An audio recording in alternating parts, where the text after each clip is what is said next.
Myself Dharsan from first year BBA CA. Before going to the talk, I like to start with a quote of 11th President of India. Dream transfer into thought result into action, which inspires me day by day.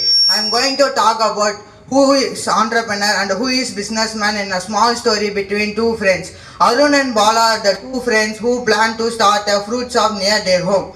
Arun opens a fruit shop near his home and sells brought fruits from the market and sells to the customers. His main goal was running the shop successfully and earning profit. But Bala also opens a fruit shop near his home. He has a different idea. He noticed that many people were looking for fresh fruits and delivered to their home. He started a home delivery service and he created a new way to reach customer. He takes risk and solve the customer problem and earn profit more than Arun.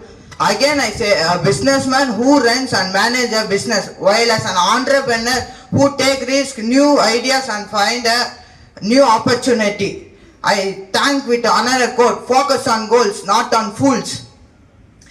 I thank my department HOD, staff, teachers who gave the opportunity to speak here. Thanks to everyone. Keep learning, keep growing, keep listening.